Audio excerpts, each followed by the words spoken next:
Quando a gente começa a falar de aumento de performance, muitas coisas vêm na cabeça. E uma delas é que, se eu aumento minha performance, teoricamente, eu diminuo meus tempos, vamos dizer assim. E pode ser que você não diminua tempo aumentando a performance. O que eu quero dizer com isso é que os seus pontos de performance, os pontos de performance que sua bike entrega, se eles forem aumentados, eles não necessariamente vão diminuir seus tempos, mas eles vão diminuir o seu gasto energético. Pode ser que você não tenha diferença nenhuma no tempo final de uma volta, de um circuito de XCO ou de uma volta que você costuma dar padrão aí com a sua road bike, mas você pode ser bem menos minado energeticamente falando. E eu quero te mostrar 3 ferramentas hoje que te ajudam a fazer com que essa performance seja elevada. Vamos bater um papo sobre isso. A primeira ferramenta que você pode ter aí para começar a aumentar a tua performance, diminuir a quantidade de perda energética que você tem, é o alinhador de gancheira. E eu vou te explicar o porquê. Quando você está pedalando, um dos pontos de perda, um dos maiores perdas de energia, onde você mais desperdiça energia, é no seu conjunto de transmissão. Isso é uma realidade. Por quê? Eu já falei isso em alguns vídeos. Você põe a tua força no pedal e ela vai se perdendo até o pneu atritar com o solo e te impulsionar para frente. Então, naturalmente, esse sistema de transmissão que a gente tem nas bicicletas, ele já rouba um pouquinho de energia. E isso também acontece em carro, moto, em qualquer sistema que existam engrenagens e massas, pesos para serem movidos, você vai ter uma perda. Não tem como fugir disso. Agora imagina você ter um sistema que naturalmente já tem perdas, e aí você tem algumas outras perdas que são provocadas. Por exemplo, nas bicicletas por falta de ajuste de transmissão. Então você vai ter uma soma de coisas e aí você vai entregar cada vez menos performance. E uma das formas de você começar a ajustar o seu grupo de transmissão para que ele entregue cada vez mais ou mais próximo do ideal para que ele foi projetado é você usar um carinha desse daqui. Esse cara, ele garante que o teu câmbio traseiro esteja paralelo em relação à tua roda traseira, que está paralelo ali também ao teu cassete ou a tua catraca, que é onde estão o seu conjunto de transmissão, o seu conjunto de marchas. Quanto mais paralelo o meu câmbio traseiro está em relação à minha roda traseira e em relação ao cassete ou à minha catraca, mais fácil é o câmbio fazer as trocas de maneira precisa. E é por isso que a gente precisa garantir que tua bike tem um ajuste de gancheira decente. Não dá para você pensar em mexer em parafusos de batente superior e inferior do teu câmbio traseiro sem antes garantir que tua gancheira está alinhada. Não dá para você pensar em pré-carga, pré-ajuste ou ajuste fino dos seus cabos de aço sem garantir que tua gancheira está reta. E eu vou explicar também por quê. Imagina que você tem o teu cassete lá dessa forma e teu câmbio, ao invés de estar aqui, ele está dessa forma. Pode ser que de primeira marcha, da mais leve para a segunda, entre bem. A terceira também entre bem. E aqui lá para baixo, no final do teu ajuste, já não funcione tão legal. Isso porque a posição da roldana na guia, ela vai mudando em relação à altura, a diferença de altura entre o cog e essa polia, essa roldana. E dessa forma o ajuste não vai se manter padrão do começo até o final do teu cassete. Esse pode ser um dos problemas ocasionados. Outra coisa, em casos extremos, é o teu cage em marchas leves encostar lá nos seus raios da roda.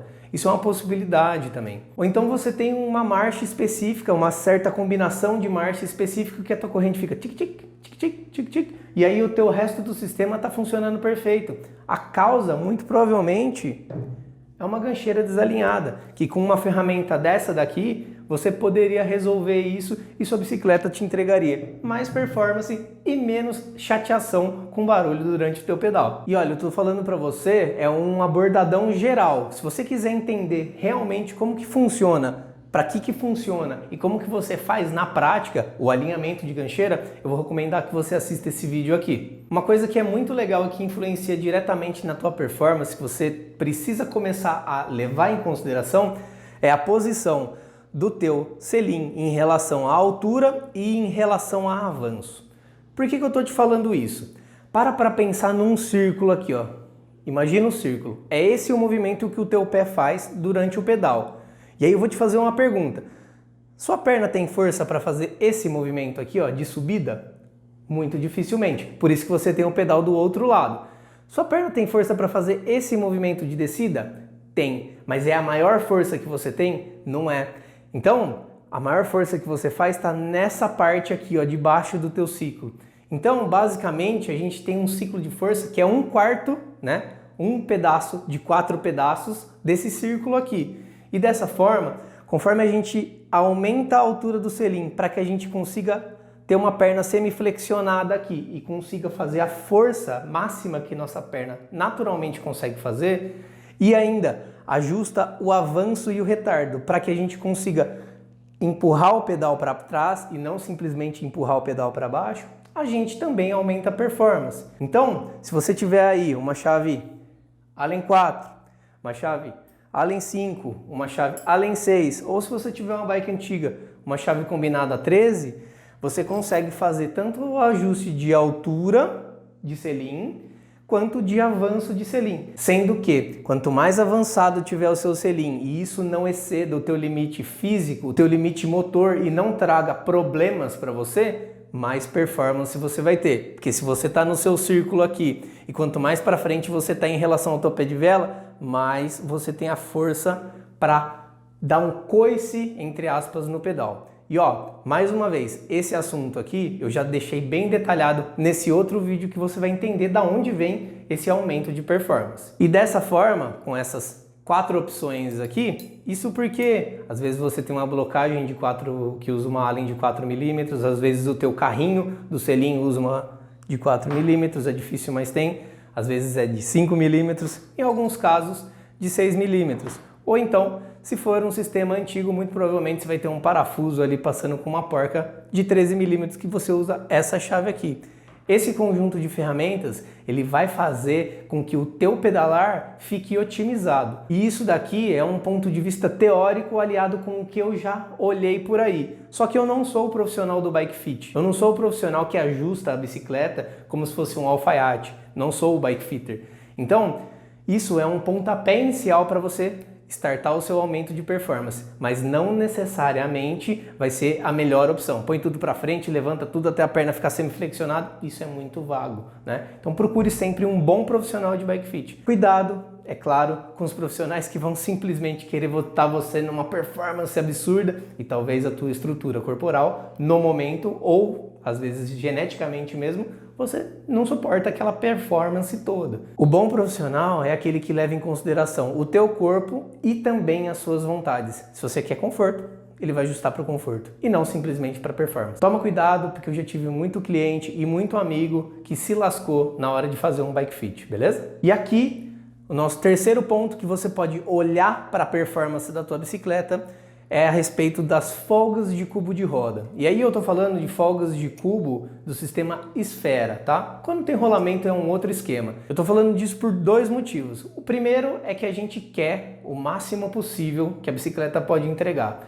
Por quê? Porque aí a bicicleta rende mais, ela entrega mais performance. E se eu não diminuo o meu tempo, que é o extremo, eu tenho pelo menos menos energia gasta nos meus pedais. E pelo menos também menos encheção de saco com barulhos ou pequenos problemas que ocorram durante os pedais que a gente está fazendo. E num segundo ponto, porque nos cubos de roda é muito fácil de você vacilar com relação ao ajuste. E por que isso? Porque existem 2 formas de você encarar o ajuste de folga das suas rodas, sejam elas dianteiras ou traseiras. Ou você faz um ajuste visando o mínimo de folga possível para o seu sistema funcionar, e isso é o que a maioria faz, ou você faz o contrário, é o máximo de folga que ele tem. Entende que aqui, nesse primeiro modelo, a tua roda pode vir a travar, ela pode trabalhar de uma forma pouco livre. E no segundo, a linha é muito tênue entre tem folga demais, está estragando o meu cubo, está diminuindo minha performance, está estragando minhas trocas de marcha e tá perfeito, né? É uma linha tênue, é uma linhazinha daqui para cá, tá com folga, daqui para cá, tá perfeito. Mas é uma coisa que eu instigo que você tenha. Por quê? Rodar com esses cubos de esfera em relação a cubos de rolamento já traz uma baita de uma diferença. Mas essa diferença de rolagem ela pode ser diminuída se você fizer um ajuste mais bacana, mais preciso. E é um ajuste que eu quero ensinar para você agora. Então, para fazer esse ajuste eu preciso de uma chave de cone, tá? E no caso dessa roda, uma chave 17. Vou deixar elas aqui. Vou fazer uso da amorça, vou travar o lado do free hub, no caso dessa roda aqui. E um cuidado importante, às vezes o teu free hub está encostando na morsa, não é bom. Sempre para cima. Travo aqui a minha morsa e eu tenho um certo movimento aqui. Beleza. Aqui eu vou tirar o meu guarda-pó. Beleza. E aqui eu vou identificar qual a chave de cone que eu vou precisar usar nessa roda aqui. 15. Show de bola. E aí, qual que é a minha referência? Chave 17 aqui, eu vou soltar. Beleza, tá solto. A minha contraporca aqui tá solta.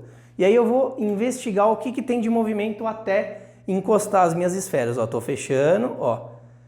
1/8 de volta já foi o suficiente para encostar nas minhas esferas. Vamos supor que a gente vai fazer o ajuste dessa forma aqui, ó. Encostou nas esferas, segura. E aí eu vou lá e encosto a minha porca, minha contraporca. Tá ajustado? Dá uma olhada. Tá preso, tá? Mas isso é normal para muita loja, para muitas pessoas que montam bicicleta. Mas olha isso aqui é uma roda presa. Qual que é o método que eu sugiro? Vamos abrir aqui de novo. E aí aqui a gente tem então o nosso ponto de partida do tudo encostado, certo? Garantindo que o nosso free hub não está encostando aqui, beleza? Então vamos lá. Eu encostei tudão, beleza? Eu encostei, eu não preciso fazer força, é simplesmente encostar nas esferas. Aí eu vou marcar 90 graus e vou abrir 90 graus. Coloquei 90 graus aqui, eu vou lá e travo. Beleza. O que eu quero? Ó, o movimento tá lindo, maravilhoso. Concorda comigo? Olha que beleza. Não tem restrição nenhuma, não tem nada segurando essa roda. Porém, se eu chacoalho ela aqui, ó, ela tem folga. E se eu chacoalho ela aqui, ela também tem folga. Então, na minha cabeça, se eu abrir 90 graus do meu ajuste, agora eu quero a metade dele. Vamos tentar? Pego a minha chave aqui. É a 15. Vamos lá. Seguro na posição. É importante que essa mão não perca a referência. Tá? Legal. E aí eu vou lá, então eu vou diminuir essa folga pela metade. Encosto aqui de novo, e aí eu vou testar as duas variáveis de novo. Minha roda gira? Perfeito. Minha roda tem folga? Não tem mais folga, tá? Para essa roda aqui, a gente conseguiu um ajuste perfeito, ao invés de 1/4, em 1/8, que é exatamente como estava, né? Porque é assim que eu deixo sempre ajustado, sempre bonitinho. Mas pode ser que na tua roda você dê meia volta para ajustar. Pode ser que na tua roda você use menos do que isso ainda, 1/16 de volta, né? Então tem que tomar muito cuidado e sempre diminuindo pela metade. A gente estava aqui com 1/4, agora a gente diminuiu pela metade. Depois a gente diminui pela metade ainda. Senão você não tem referência. E aí beleza, a gente ajustou aqui, só que a gente está com o máximo de folga possível, que garante essa belezinha aqui, ó. Tá? E aí a gente ajusta e nunca mais olha. Não, não é assim que funciona. Todo mundo sabe que eu recomendo revisão básica a cada 200 e poucos quilômetros. Se você faz em casa, isso sai num final de semana que você vai lavar a bike. Uma revisão básica você consegue fazer isso daí. Então, a cada 200, 250, 300 quilômetros, 400 que seja, depende do que você vai querer, você faz um check nesse ajuste. Por quê? Lá dentro tem esfera. Lá dentro são metais se atritando. E aí esses metais se atritando, eles vão diminuindo de tamanho e a folga vai aumentando. Não tem jeito. E aí você vai dar sempre esse tapinha aqui para garantir que a roda fique dessa forma, tá? Isso é uma coisa que se você tentar na prática agora, vai te trazer muito resultado, vai te trazer muita diferença. E então, galera, o ajuste que você tem que se policiar para fazer é esse. Entender que existem as duas formas de ajustar. Com o mínimo de folga possível, com o máximo de folga possível. Eu gosto de fazer com o máximo de folga possível, porque dessa forma eu consigo garantir que minha bike entregue mais performance. Eu vou ter que olhar essa folga com mais afinco, com mais frequência? Com certeza, mas vale a pena. E aí você viu, é um serviço extremamente rápido. Então, para a gente retomar, a primeira coisa que você vai se atentar agora em todos os ajustes de transmissão que você for fazer é em alinhar a gancheira. Só parte para o próximo se a gancheira estiver alinhada. Um outro ponto que você pode verificar qual que é? A altura de selim e avanço de selim. Dá uma olhada naquele vídeo que eu te sugeri, porque aquele vídeo tem as dicas de como que você pode fazer a medição para não se machucar também. E por último aqui, vamos fazer com frequência o ajuste de folga de cubo e vamos tirar a performance que a bike tem para entregar para a gente. Tá todo mundo atrás daquele pelinho extra de tempo ou daquela velocidade máxima maior ou daquele com que você quer pegar no Strava. Usa esses artifícios de manutenção para trazer essas diferenças para a tua vida, beleza? E então é isso, galera, né? Não se esquece de se inscrever no canal, de compartilhar isso com alguém, tá? Isso pode ser a dúvida de muita gente. Quem está começando a fazer a manutenção tem muita dúvida. E eu tô aqui para democratizar o conhecimento, saca? Essa é a minha vibe. Vamos mostrar para todo mundo que existem coisas que dá para a gente melhorar e vamos mostrar que dá para fazer em casa também. Eu espero que vocês façam esses ajustes todos e depois postem aqui nos comentários quais foram as variações que vocês tiveram, porque eu tenho certeza que esses 3 pontos vão mudar completamente o teu pedal. Isso se eles já não tiverem ajustados. Se eles já tiverem ajustados, parabéns, você já tem um passo na frente de muita gente. Beleza? A gente se encontra numa próxima então. Valeu!